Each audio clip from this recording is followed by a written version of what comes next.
उनकी पत्नियां, पत्नियां का मतलब रानियां, ध्यान रख लीजिएगा।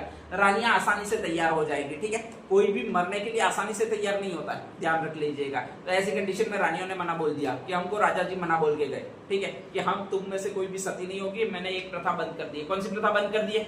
सती प्रथा बंद कर दी है। बहुत ज्यादा समझाया कि तुमको 7 जन्म में ये मिलेंगे। उन्होंने यही कहा 7वां जन्म ही यही था, ठीक है। 8वें जन्म में हमको चाहिए भी नहीं, ये अलग बदल देंगे, लेकिन हम सती नहीं होंगे। इस जीवन में आए फालतू काम के मरेंगे नहीं। तो ऐसी कंडीशन में राजपूत परेशान हुए कि भाई अब इस परंपरा को ये शुरू तो कर गया, बंद तो कर गया, लेकिन अपन वापस शुरू कैसे करें। तो कहा जाता है कि इसकी एक गाड़ी गेली दासी थी, उसका नाम था ऐजाबाई। कौन सा नाम था?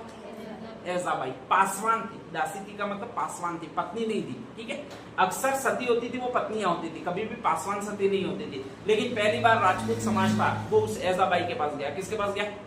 ऐजाबाई के पास गया। और कहा जाता है उसको समझाया कि देख, अगर सती होगी तो फिर जन्म लेगी, फिर जन्म लेगी तो राजा जी की नेक्स्ट में हो सकता है तू पत्नी बने, तुझे 7 जन्म का साथ मिलेगा। इस बार जितनी भी पत्नियां वो सती नहीं हो रही है, तो इसका मतलब वो नेक्स्ट बार उसके साथ जाएगी नहीं, और तू सती होगी, तू उनके साथ साथ जन्म लेगी, तो तुम्हारा ही 7 साल का विवाह का बंधन, यानी 7 बार का विवाह का बंधन होगा, और ऐसी कंडीशन में तू नेक्स्ट बार पटरानी बनेगी। बेचारी गाड़ी गली दासी थी, गाड़ी गली होगी, ज्यादा चतुर होगी नहीं, और ऐसी कंडीशन में आसानी से मान गई। कौन सी बाई मान गई भाई? आपके ऐजाबाई। और कहा जाता है कि ऐजाबाई लास्ट में सती होगी। किसके साथ में सती होगी? आपके स्वरूप सिंह के काल में सती होगी। तो जिसने प्रतिबंध लगाया उसी के काल में लास्ट सती होने की घटना हुई है, और वो इसके काल में हुई है। किसके काल में हुई है? आपके स्वरूप सिंह के काल में। कभी भी आ जाए अंतिम सती होने की घटना किसके समय हुई है, तो वो इसी के समय हुई होगी, ठीक है। तो नेक्स्ट शेडिंग डाल